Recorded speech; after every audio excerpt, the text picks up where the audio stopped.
Students, today we will discuss gametogenesis. हमने previous stand में discuss किया था जो ह्यूमन रिप्रोडक्टिव ऑर्गन्स कौन से होते हैं, male reproductive organ and female reproductive organs, और आज हम डिस्कस करेंगे गैमेटोजेनेसिस के बारे में। द प्राइमरी सेक्स ऑर्गन, जो प्राइमरी सेक्स ऑर्गन क्या होते हैं, the testis in the male and the ovaries in the female. जो मेल्स में होते हैं उन्हें बोलते हैं टेस्टिस, और ओवरी जो हम गर्भाशय बोलते हैं in the females. Produce gametes, human क्या है, स्पर्म रिलीज करते हैं, and ovum, female ovums respectively by the process called gametogenesis. In testis immature male germ cells spermatogonia produce sperm by spermatogenesis that being at the inside wall seminiferous tubules multiply by meiotic division and increase in number. Each spermatogonium is diploid and contain 46 chromosomes. उनके अंदर कितने रहते हैं, 46 chromosomes रहते हैं। Some of the spermatogonia are called primary spermatocytes. Periodically undergo the meiosis, primary spermatocytes complete the first meiotic division leading formation of two equal haploid cells called secondary spermatocytes. उस समय वो क्या थे, डिप्लॉइड थे, then क्या हो गए ये हैप्लॉइड। अब हैप्लॉइड हो जाएंगे तो नंबर एन, तो नंबर ऑफ क्रोमोसोम्स क्या हो जाएंगे, just half. Number of chromosome 23 chromosomes. Spermatocytes undergo the second meiotic division produced 4 equal haploid spermatids. Number of chromosome in the spermatids are transformed in the spermatozoa sperm by the process called spermogenesis. After spermogenesis, sperm head become embedded in the steroid cells and are finally released from the seminiferous tubules by the process called spermation.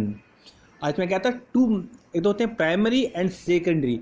जब primary spermatocytes होता है तो उसमें क्या था, number of chromosomes 46 रहते हैं, and second में क्या आते हैं 23, एंड जब हम बनते हैं 4 उसमें भी हैप्लॉइड पहले रहते हैं वो diploid, then second haploid. Spermatogenesis start at the stage of puberty due to the significant increase in the secretion gonadotropin releasing hormones. The increase the levels of gonadotropin hormones then act as a anterior pituitary glands and the stimulates secretion of 2 gonadotropins hormone, जिसे हम बोलते हैं LSH, and second बोलते हैं follicle stimulating hormones. अब देखो जैसे हम डायग्राम में देख रहे हैं the structure of sperm. Sperm की स्ट्रक्चर दिखाई गई है। ये हेड है, ये टेल लाइक स्ट्रक्चर है। हेड में देखो क्या क्या है इसके, plasma membrane, acrosome, nucleus containing chromosomal material, neck, middle piece, mitochondria, energy source for swimming. Mitochondria को हम बोलते भी एनर्जी हाउस है, और वो किस चीज़ में हेल्प करता है, वो एनर्जी प्रोवाइड करता है। और न्यूक्लियस में क्या आता है कि nucleus containing chromosomal materials. Chromosome material होते हैं, क्रोमोसोम्स क्या करते हैं, कुछ जो कैरेक्टर हैं उनको कंटेन करते हैं, जो transfer to one generation to second generation. अब देखो इसमें दिखाया गया है, sperm released by the seminiferous tubules are transported by the SS ducts secretion epididymis base difference. अब देखो सीमेंस की बात आई है, सीमेंस में constitute of siemens, sperm constitute the siemens. जो हमारा लिक्विड पार्ट होता है, हैजी डेंस लिक्विड पार्ट को हम सीमेंस बोलते हैं, इसके अंदर स्पर्म पाए जाते हैं। अब बात करते हैं हम the process of formation of mature female gamete is called oogenesis which is markedly different from spermatogenesis. वो स्पर्मेटोजेनेसिस से बिल्कुल डिफरेंट होती है। oogenesis is initiate during the embryonic development with each fetal ovary. No more oogenesis. Mother cell oogonia are formed which each fetal ovary. No more oogenesis are formed and added after birth. These are start division, enter prophase, meiotic division. अब इसमें दिखाया गया है, इसमें भी दिखाया गया primary follicles.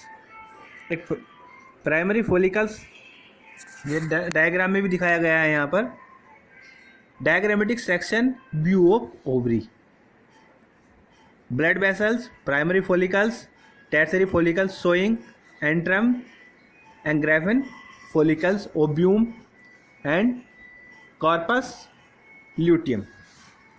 अभी ये हैं क्या? Primary follicles, the large number of other follicle degenerate during the phase from the birth puberty. Therefore the puberty only 60,000 to 80,000 primary follicles left in the each ovary. अब बात आती है हमारी second follicles, granulosa cells and new theca और called secondary follicles. अब देखो diagram में देखो शो किया गया है।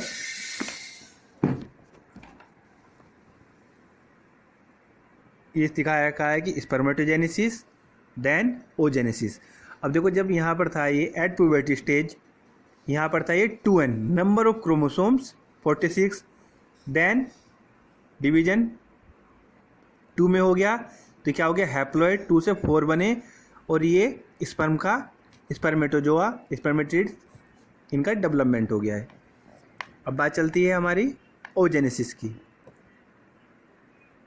Oogonia, muted differentiation, first muted division, primary oocytes, secondary oocytes, first polar bodies 1 से 2 बने, 2 से 4 और यहाँ पे कैरी करा first polar bodies, ovum, secondary polar bodies. अब बात आती है हमारी मेंस्ट्रुएशन साइकिल्स। मेंस्ट्रुएशन साइकिल्स होता क्या है? ये बेसिकली होता है फीमेल्स में। The reproductive cycles in the females primates, monkey, apes and human beings is called menstrual cycle. The first menstrual cycle being at puberty and is called menkera. In human females menstruation is repeated at average interval about 28 to 29 days. About 1 month का होता है और ये gradually repeat होता है in females में। अब हम देखो यहाँ भी देख सकते हैं दिखाया गया है ये menstruation, follicle phase, proliferation phase, luteal phase and secretory phase। अब देखो बताया है इसमें menstruation hygiene, maintenance of hygiene of sanitization during the menstruation is very important. Take bath and clean yourself regularly. Use the ये क्या है कि during इस पीरियड में क्या है हाइजीनिक रहना पड़ता है, अपने आप को फ्री फ्रॉम कंटेमिनेशन रखना पड़ता है, मतलब कि कोई कंटेमिनेशन ना हो। Fertilisation and implantation, fertilisation and implantation. अब फर्टिलाइजेशन क्या होता है? The process of fusion of sperm with an ovum is called fertilisation. During fertilisation a sperm come in the contact with zona pellucida layer of the ovum induces change in the membrane that block that anti-addition, thus the ensure that sperm can be fertilized in ovum. The secretion of the acrosomes help sperm enter into the cytoplasm of the ovum through the zonal pellucida and the plasma membrane। अब देखो दिखाया गया है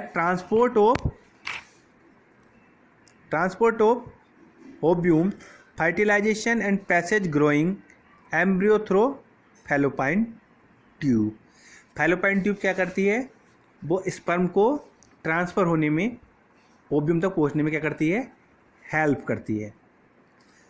देखो दिखाया हुआ है diagram में, स्पर्म एंटर कर रहे हैं, देन जो फैलोपाइन ट्यूब्स है वो हेल्प करती है उसको ब्लास्टोसाइट इम्प्लांटेशन,